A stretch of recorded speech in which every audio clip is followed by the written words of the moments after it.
Arifun. Jadi menyembah itu untuk mengenal. Jadi di tafsir situ, tafsir menyembah itu adalah untuk mengenal.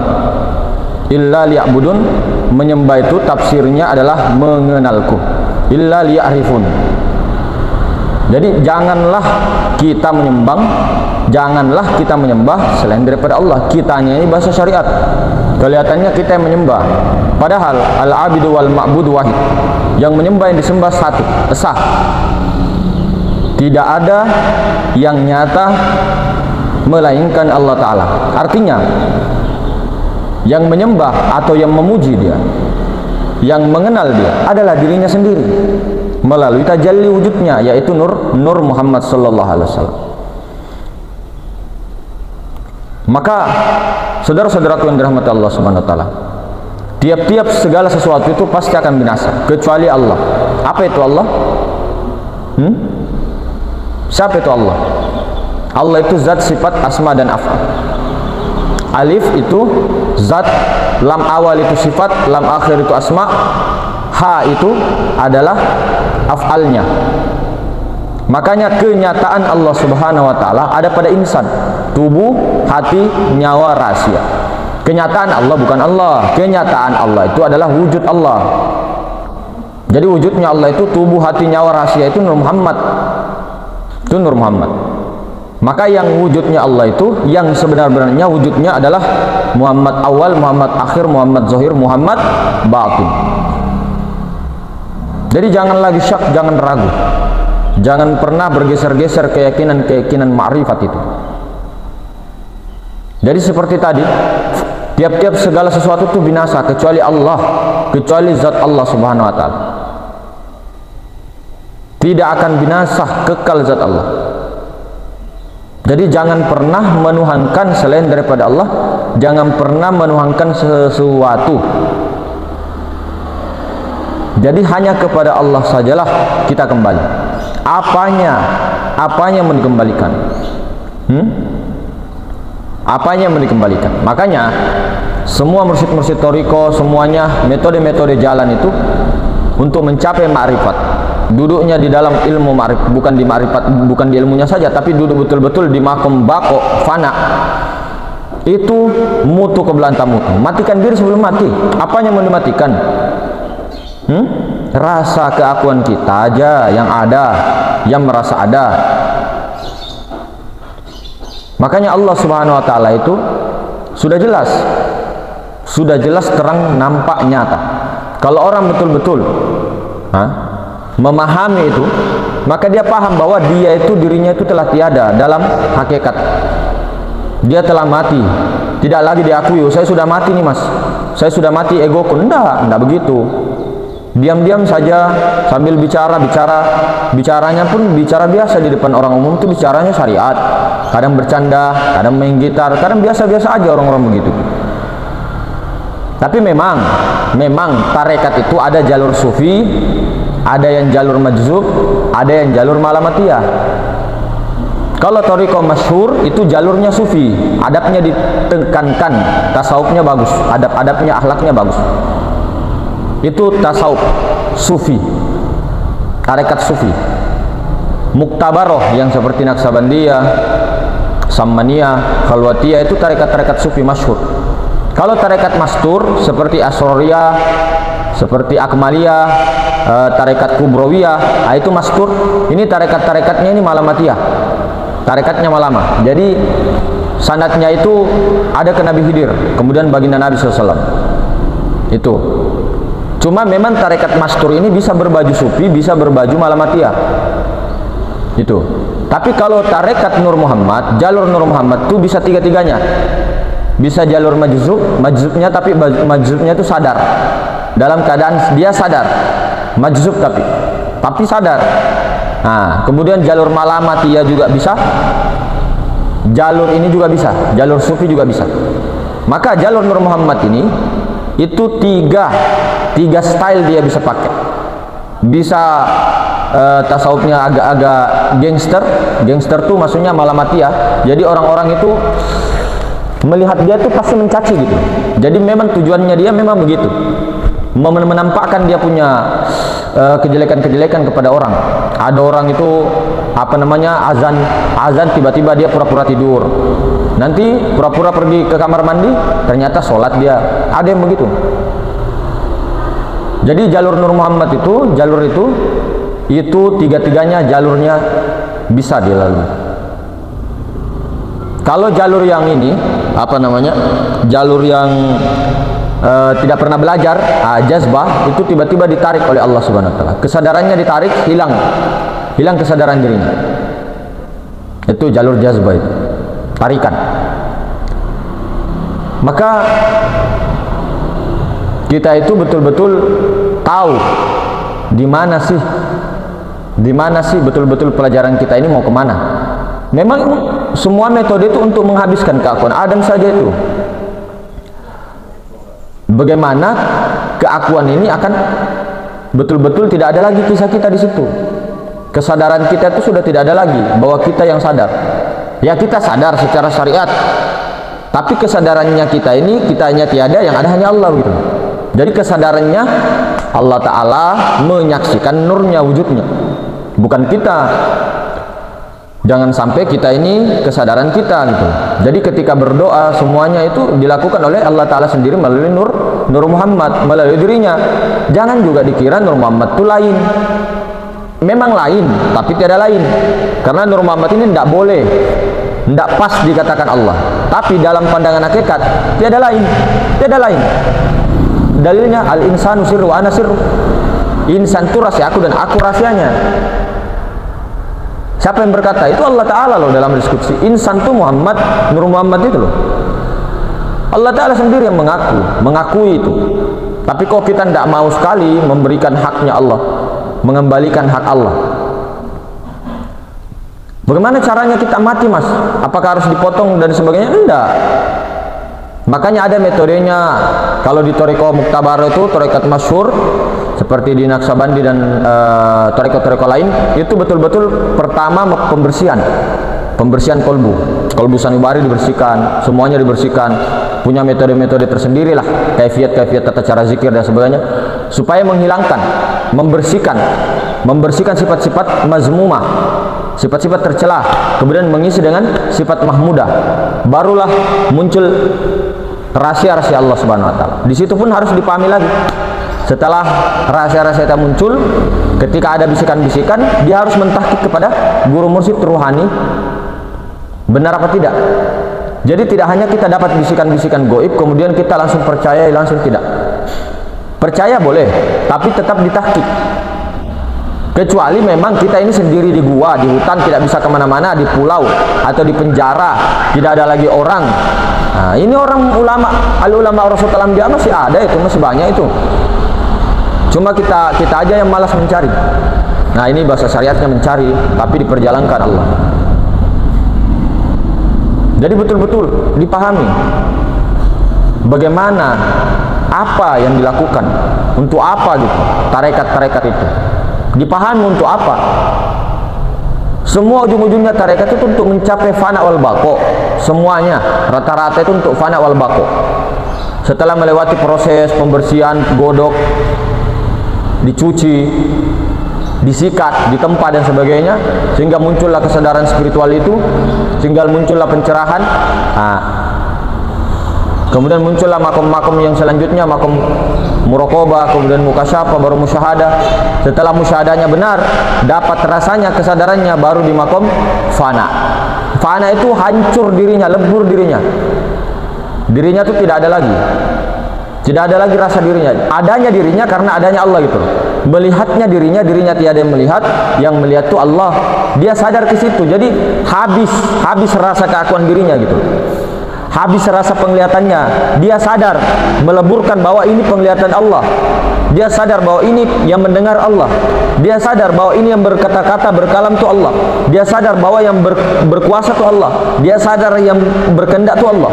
Dia sadar yang hidup, yang maha hidup itu Allah. Dia sadar yang tahu, yang berilmu itu Allah. Dia paham itu. Kemudian dia paham zat, sifat, asma dan af'al. Paham zat, sifat, asma dan af'al ini adalah kenyataan Allah. Karena dari Rabbul Izzati ini adanya zat, sifat, asma dan af'al. Jadi Rabbul Izzat ini makomnya itu di atas martabat ahadiyah.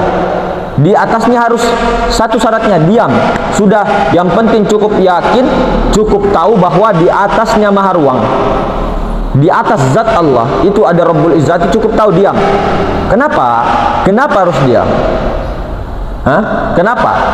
Karena ketika kita menyebut dalam hati apapun sangka-sangka itu, mau dibilang kosong, salah. Ketiadaan, salah. Keadaan yang ada, salah juga. Pokoknya apapun yang kata-kata yang mampu berhuruf atau tidak huruf, apapun itu sangka-sangka, itu bukan Rabbul Izzati. Jadi stop, diam. Makom diam, di dalam diam inilah sebenarnya makom itu. Cuma kalau ketika disebut batal. Sampai situ diam dalam diam. Jadi keakuan Adam kita itu leburkan ke situ, habis kisah kita, leburkan ke kosong-kosongnya. Dari tiada diadakan, kemudian menjadi tiada. Kitanya yang tiada, rasanya itu loh.